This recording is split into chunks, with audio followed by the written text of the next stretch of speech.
Local fire officials and aviation experts say some sort of landing gear malfunction was likely. There's also speculation from officials that this may have been caused by a bird strike. The pilot also made a Mayday call shortly after the control tower warned about birds in the area. According to FlightAware, the Jeju airliner was listed as a Boeing 737 traveling from Bangkok, Thailand, before it crash landed at the Muan airport in South Korea. That's in the southwest part of the country. This is the country's worst air disaster in decades. CNN's Mike Valerio has been following this breaking news story from Seoul. Mike, update us on the investigation and where things stand now. Well, I would say that probably the most dramatic element, Amra, under the floodlights that are illuminating the crash site here is just the urgent effort to try to find the two sets of remains that are of the passengers who are unaccounted for right now.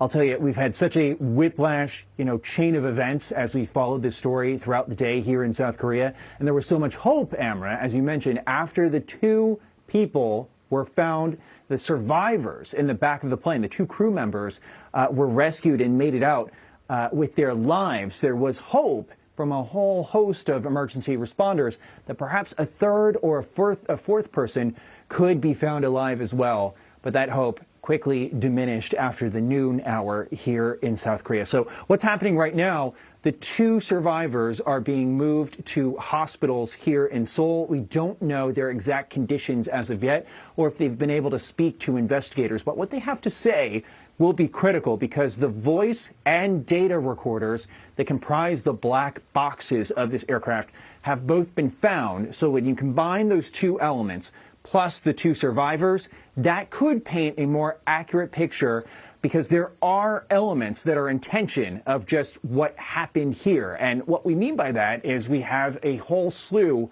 of people who are involved in the investigation, from government officials that have come from Seoul and also more local leaders like the chief of the fire department, who have mentioned that bird strikes, or a bird strike, I should say singular, could have played a role in a cascading series of events that led to the landing gear malfunctioning. But still, from our analysts who we've spoken to over the past couple hours, it's unclear how a potential bird strike would lead to landing gear not coming down, would lead to the flaps on the aircraft wings not coming up to slow down the speed of the aircraft. And it's not clear why exactly this 737-800 landed so far down the runway, very close to the end of the runway, and why there was all of this equipment near the end of the runway, which is what the plane slammed into when it met its cataclysmic end. So there are still so many unanswered questions. But Amra, as you and so many of our viewers have been following,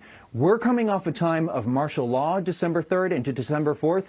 We're now on our third person who's holding the powers of the president because of the impeachment saga that has been going on since December 3rd. So to say that this has cast a new pall over the country, I would say is such an understatement, as so many people are in mourning here across South Korea, Amara. Yeah, just very difficult scenes to watch as this continues to play out. Mike Valerio, thank you very much for your reporting. Let's talk more about this with CNN safety analyst, aviation analyst David Susi. David, you just heard there from Mike that two of the black boxes, the data and voice recorder, have been recovered. So obviously we will be learning more in the coming days. But from what we know, also seeing that video where you see the plane landing, you see that the wheels that are used for takeoff and landing are not out when it comes down. And then we've also heard speculation from South Korean officials that this could have been a bird strike playing a factor in this. What is your initial assessment, David? Well, there were so many different aspects to this and unanswered questions. I don't see any connection between a bird strike and whether the landing gear was able to come up or down or not. I really can't see that those two things are related. However, what can be related is the response to a bird strike. So after you've hit a flock of birds, you may have an engine out, you might have things going on, and that creates a lot of chaos in that cockpit as far as how the aircraft is going to land, where it's going to land on the runway, all of those things. You don't have a lot of options if you overshoot a runway by a little bit, which it appears had this happen here, is that you're going to hit in the middle of the runway as you go traverse down it.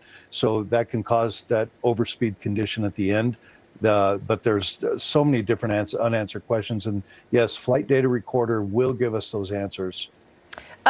Also, the fact that there was equipment at the end of this runway. What you see is this plane landing. It's careening on its belly, and then you see that it strikes navigation equipment there on the runway, hits a wall, and then bursts into flames. I mean, why is there equipment there on the runway?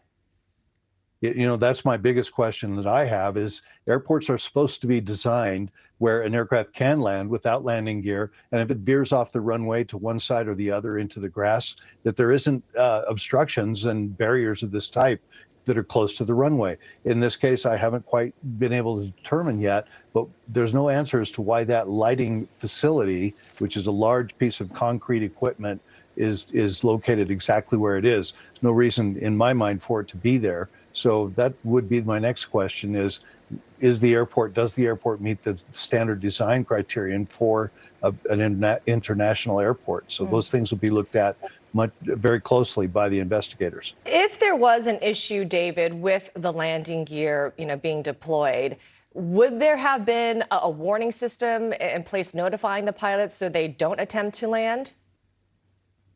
Yes, there is. It'll say gear up, to make you remind yourself to bring the gear up as you have a proximity warning to the ground. So they would have gotten those notices. But by the time you get that, if you are in this situation, and let's say, for example, you come in to land, you don't have another engine, you can't make a go around and try it again. So even though you get those warnings, by the time you get the landing gear down in the position that they were in, you wouldn't have time to get them fully extended. So that may be the problem here, is that they didn't have time to make a go around and assure that the gear had been lowered properly. David, it's remarkable that we're talking about survivors in yet another plane crash here. 2 survivors, we understand they are crew members who were pulled out of this plane. They were apparently found in the tail of the plane. And I want to ask you this because we've been talking about, I think it was the Azerbaijan airline where you had survivors as well, the plane that was apparently